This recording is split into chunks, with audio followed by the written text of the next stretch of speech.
Javier Negre ha vuelto a ser pillado en un nuevo bulo contra Radio Televisión Española y Silvia Inchaurrondo. Corría el principio del verano cuando Negre difundió desde EDATV un bulo en el que decía que Silvia Inchaurrondo estaba negociando su contrato con la Séptima y que dejaría Radio Televisión Española para ir a trabajar a la Séptima y abandonar la hora de la 1. Totalmente mentira.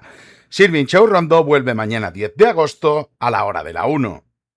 Pero este bulo que lanzó Negre en junio lo están usando ahora lacayos de ultraderecha para sembrar la duda de que Silvia Inchaurrondo en un futuro puede ir a la Séptima, para dar la sensación de que Silvia Inchaurrondo se va de Televisión Española. Es totalmente falso. Lo que están intentando crear es una crispación entre Radio Televisión Española y la Séptima, el divide y vencerás de toda la vida. Ellos atacan sistemáticamente a todo aquello que defienda la verdad, porque no les interesa la verdad, les interesa su relato fabricado, pagado por ya sabemos quién. Y es por cosas como esta por las que temen a Silvia Inchaurrondo. Muñoz, acláreme una cosa. ¿Usted en este programa habla en nombre del Partido Popular? Bueno, yo creo que no hace falta aclarar lo obvio. Soy una vicesecretaria general del Partido Popular. Se lo pregunto porque ayer acusó desde el Congreso de los Diputados, en sede parlamentaria, al suegro y al hermano del presidente del Gobierno. Y nos gustaría saber con qué pruebas lo ha hecho, ha lanzado esa acusación, y cuándo van a presentar ustedes la denuncia. El entorno de Pedro Sánchez, su hermano, su suegro, su mujer. Bueno, yo no sé si usted pudo ver ayer mis declaraciones o le han pasado un argumentario. Yo ayer no acusé absolutamente a nadie de nada y desde luego de ningún delito y por tanto no hay ninguna denuncia que presentar. Yo lo que sí le digo es que ayer desde el Congreso lo que decía es que era urgente y necesario que el presidente del Gobierno diese una rueda de prensa después de más de un mes y medio sin dar explicaciones, y yo hablaba de situaciones que son profundamente conocidas, que están publicadas y que no han sido desmentidas, ¿no? Yo creo que pedir explicaciones no es insultar y desde luego no es atacar. Se lo digo porque si usted lanza esas acusaciones sin prueba alguna, sin denunciarlos los juzgados... No, es que yo no he lanzado ninguna acusación, yo he constatado hechos que están publicados en los medios y que todo el mundo... Es que yo no he acusado absolutamente de nada a nadie, yo he dicho cosas que están publicadas en los medios. Yo no he hecho ninguna acusación y desde luego no he imputado ningún delito a nadie. Usted me decía que si se va a presentar alguna denuncia, para presentar una denuncia hay que imputar algún delito, y yo ayer no hice ninguna acusación de ningún delito. Señora Muñoz, le voy a recordar lo que usted misma dijo ayer en sede parlamentaria. Es una declaración literal. A su suegro, que se enriquece con esas saunas que todos conocemos. A su padre, que se enriquece con fondos de Next Generation. A su hermano, que se muda a Portugal para no pagar impuestos, y escándalos en torno a su mujer. Pruebas sobre estas informaciones o acusaciones que usted lanzó en sede parlamentaria es lo que yo le pedía. Pruebas o al menos que recurran a la justicia. No son acusaciones. Si no son acusaciones. El entorno de Pedro Sánchez, su hermano, su suegro, su mujer... Hombre, su padre que se enriquece con fondos de... No son acusaciones, yo me he hecho referencia a cuestiones que conoce todo el mundo y que están publicados. Yo lo que digo es que el señor Pedro Sánchez podría desmentir cuestiones que están publicadas y que no quiere desmentir nada y no quiere dar explicaciones. Repetir cosas que se han publicado sin más, pues bueno, aunque sean mentira, como es el caso de lo que figura en la demanda. Yo creo que hasta para difamar hay que ser valiente. Y que si uno ha lanzado una acusación, no puede plegar velas cuando se le pregunta si habla en nombre del Partido Popular. Declaraciones de Mariló Montero en las revueltas. No hay variedad, no hay pluralidad en Televisión Española. ¿Qué te parece? Que para no haber variedad ha venido y ha dicho lo que ha querido. Y eso que no había variedad, que somos una tele que, bueno, dijo un montón de una tele de izquierda, sí, de aquí para arriba. Y unos sanchistas. Si el éxito de audiencia fuese ser sanchista, nuestros competidores serían más sanchistas que nosotros. Pero es que el éxito de audiencia no es ese. Por eso están equivocados. Pero es curioso que cuando ella estaba en las mañanas no hacía los datos que hacíais vosotros. Lo sé, soy perfectamente consciente. Supongo que eso también es cocerá, yo no lo sé. Habría que preguntarle a ella y a todos esos que nos critican y se inventan esta campaña para presentarnos como un problema, si realmente lo que les sucede es que les escuece que les estemos arrasando en la audiencia. Bueno. Yo nunca me he planteado el periodismo en función de quién esté en el poder o de qué cambio de gobierno haya, sino de cómo debo informar a la ciudadanía. Para mí lo importante, lo más importante de todo es trasladarles una información veraz, sencilla, porque a veces la información es muy compleja y nuestro deber es traducírsela, y con todo el detalle que ellos necesitan conocer. Es decir, saber que al otro lado, en este caso de la pantalla, hay espectadores inteligentes y muy exigentes. Y yo estoy con Jordi. No debéis dejar de exigirnos nunca, porque nosotros, para quien trabajamos realmente, es para la sociedad. Así que yo el periodismo me lo planteo de otra manera y sí os miramos muchos. A mí hay gente que me ha preguntado, bueno, ¿habrá la entrevista política que te haya marcado? Seguramente que es la de Feijóo. A mí las entrevistas que me marcaron realmente fue las entrevistas a las víctimas de la Dana. El día de la Dana, cuando yo abrí el programa y dije, si podemos ser útiles, solo podemos ser útiles de una manera. Y es aquellas personas que hayan perdido a un ser querido, contacten con nosotros, envíennos una fotografía. Fue muy fuerte díganos dónde lo vieron por última vez y algún rasgo característico o si necesita medicación. Y yo creo que esos días realmente fueron las entrevistas que marcaron, desde luego, los últimos años de mi carrera. Esas y todas las entrevistas que yo siempre digo, en televisión sobre todo, tenemos un minuto para contar una tragedia. Pues el hecho de poder contar un genocidio que se estaba perpetrando en directo, con voces en castellano, que desde aquí, desde la Franja de Gaza, decían, no dejéis de mirar, yo creo que es algo que a mí personalmente me ha marcado. Sí.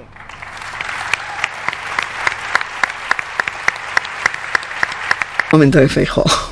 Nuestro partido nunca dejó de revalorizar las pensiones conforme al IPC. El único partido que congeló las pensiones fue el Partido Socialista Obrero Español. Por cierto, el señor Sánchez era diputado en la Cámara. Por tanto, siempre lo hemos hecho. Y yo en el Senado... No es correcto, señor Feijóo. Es absolutamente correcto. No lo hicieron ni en 2012, ni en 2013, ni en el año 2016. Yo no sé de dónde saca usted eso. Se lo vuelvo a reiterar. Nosotros siempre hemos revalorizado las pensiones conforme al IPC. Cuando el IPC es negativo o es cero, incluso la subíamos un cuarto de punto. Por tanto, le reitero, revise usted los datos. No, mis datos son correctos, señor Feijóo, ni en 2012, ni en 2013, ni en 2017. Bien, pues bueno, como hay hemeroteca, usted va a comprobar lo que yo le digo. Lo recordamos todos. No me has contestado y voy a hacer la repregunta, me voy a poner de rollo Silvia Inchaurrondo.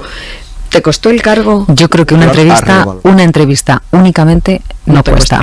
No creo. Es un combinado. Es un combinado de muchas cosas, pero una entrevista solo no.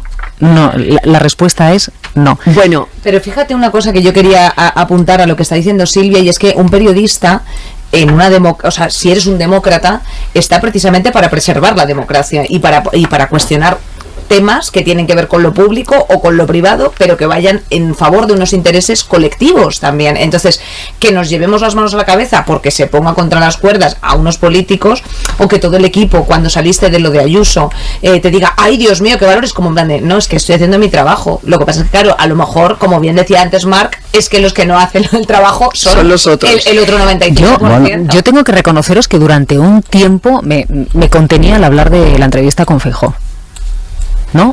Porque era como... que te generaba un trigger. No, era como, sí. a ver, ¿no? Como lo hablaba con contención, ¿no? Porque vi precisamente la reacción que provocó. Y yo ahora ya mirándolo con distancia y si hubiese podido en el primer momento, ¿no? Pues incluso sacar media sonrisa y decir, por favor, que es que me estaba intentando colar una mentira como una catedral y lo estábamos viendo todos y todo el mundo lo vio clarísimamente.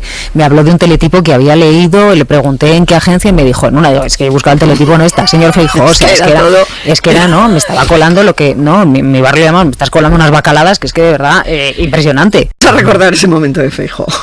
Y decir, al periodismo lo salvaguardaron y lo defendieron los periodistas, ¿no? Que pudiendo vivir mucho más tranquilos y pudiendo pasar de puntillas por lo que sucedía en un tiempo muy difícil, buscando no incomodar, fueron hombres y mujeres valientes. Han dibujado un panorama que no existe. Y me gusta recordarlo siempre, ¿no? Nos han vendido primero un panorama polarizado y polarizante, y cuando nos preguntamos qué es la polarización, nos damos cuenta de que la polarización consiste en que unos pseudomedios o medios de comunicación tradicionales y altamente respetados compren de forma muy barata lo que en el periodismo llamamos mercancía averiada, que es algo falso. Entonces, claro, si la polarización consiste en que medios y pseudomedios de comunicación publiquen informes policiales falsos contra un partido político, como Podemos, contra el independentismo catalán, todo tipo de barbaridades, que eso sea aprovechado por unas fuerzas políticas para atacar y que cuando se le responden digan polarizadores, no, es que eso no es polarización. Y se identifican y se demonizan ciertas personas y ciertos elementos polarizantes simplemente para restarle importancia a lo que dice. Yo cuando voy por la calle no veo a la gente polarizada. Yo me tomo un café en el barrio, yo voy al supermercado, yo uso el transporte público y no veo a nadie polarizado diciendo, y el otro ve, y todo el mundo en tensión, todos siempre. Igual no hay polarización. ¿No os habéis planteado realmente que la polarización es una estrategia política y mediática para dibujar una realidad muy determinada y venderla y tratar de influir en la sociedad? Porque si esto es la polarización, la publicación de noticias falsas aprovechadas políticamente con un objetivo político, empresarial, económico, entonces no se llama polarización, se llaman técnicas antidemocráticas. Es distinto. Por eso la palabra es muy importante. Y por eso yo creo que efectivamente quieren que quienes desde el periodismo podemos decir, miren, lo que está pasando es esto, no compren esa moto que les están vendiendo, está estropeada, es muy vieja, no merece la pena. Por eso quieren precisamente condenarnos al silencio. ¿Por qué? Porque cuando un periodista, cada vez que un periodista se retira y se puede mostrar al mismo nivel una mentira, una verdad, propaganda, entretenimiento, entonces el ciudadano se cortocircuita, no tiene orden, no tiene un criterio, no tiene unos elementos que desde la verdad le digan lo que está sucediendo. Y entonces se convierte en un ciudadano, en un votante sin armas, porque no sabe lo que está sucediendo. Entonces, pensad, yo siempre digo a la sociedad, efectivamente estamos en un mundo inyectado, electrificado por la prisa. No, simplemente tomaos un minuto y pensad, mirad a vuestro alrededor. ¿Está todo tan polarizado? Seguro. Yo veo aquí a gente honesta que quiera lo mejor para esta democracia. No veo polarización.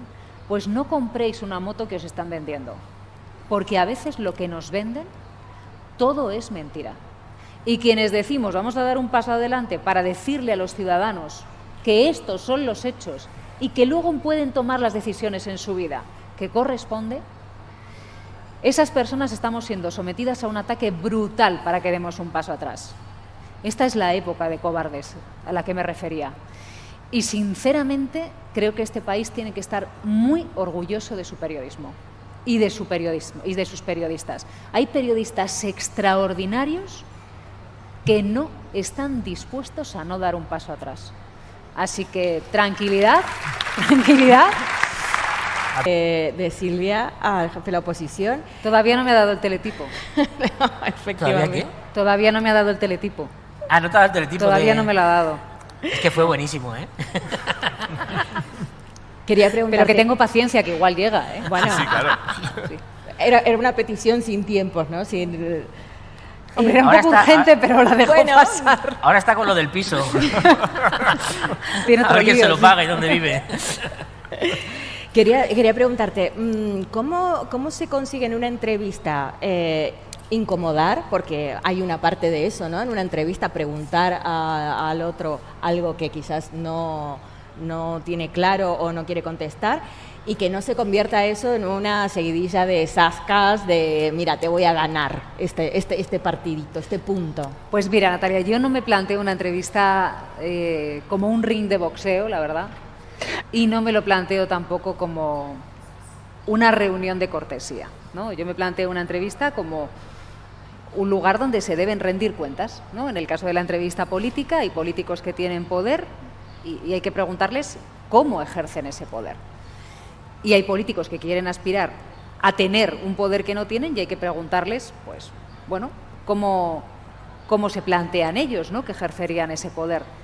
Pero curiosamente, en una entrevista, uno de los elementos que pueden tensar más es el silencio. A mí me ha pasado muchas veces que yo le pregunto a un político, pues, oiga, ¿usted por qué ha hecho esto? Y entonces dice, bueno, pero es que yo ahora le respondo, pero mire, lo que es un desastre es lo que ha hecho el de enfrente, no sé, y yo les dejo. Y ya va la cosa por minuto y medio. De enfrente, qué grave está haciendo, qué mal está haciendo las cosas. 2 minutos, 2 minutos y medio, 3. Y cuando ese político se vacía, yo le dejo un segundo de silencio. Y le vuelvo a preguntar lo mismo. Es probablemente uno de los elementos de tensión más potentes de una entrevista. Porque claro, el político, la política piensa que escurriendo el bulto, vaya, voy por los cerros de Úbeda, ya le he quemado 3 minutos de su tiempo, tiene que estar histérica esta señora en televisión donde 1 minuto vale oro. Yo le hago mi silencio y le digo, y entonces le voy a repetir la pregunta. Y ese elemento de tensión, que es el silencio, pues es lo que más puede crispar. Y ahí me dicen, pero esta sociedad está preparada para una entrevista que pueda consistir en una conversación, claro que está. Igual el que no está preparado es el que responde. Bien lo saben los psicólogos, el valor de un silencio después de una pregunta. El silencio puede ser uno de los elementos en una entrevista, sobre todo política, más mosqueantes que puede haber. Jordi, confianza. Bueno, yo creo que el problema único no es la falta de confianza, no hay una absoluta saturación. Y hay saturación porque se junta y se mezcla prácticamente al mismo nivel, de una forma muy desafortunada, la información con la opinión, la propaganda, con el entretenimiento. Entonces, en ese batiburrillo, yo creo que la ciudadanía se siente sinceramente perdida. Entonces, a la pregunta de ¿para qué sirve el periodismo? Pues el periodismo sirve para contarle a los ciudadanos qué es lo que está sucediendo. Y sirve para contárselo con honestidad.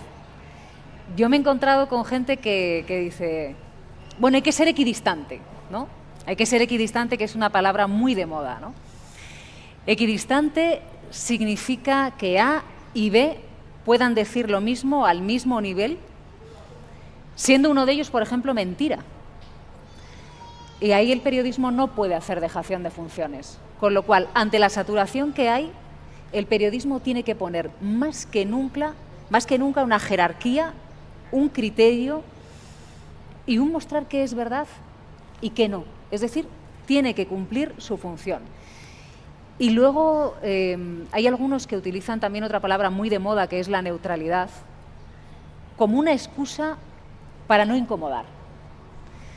De tal manera que si uno es neutral y se pone en el medio ante una verdad y una mentira, no molesta ni a A ni a B. Pues sería una posición muy cobarde. A mí también me han preguntado, ¿te molesta que esta época se recuerde como una época difícil? Y yo he dicho no, me molesta que se recuerde como una época de cobardes, en la que el periodismo, pudiendo discernir entre la verdad y la mentira, optase por retirarse.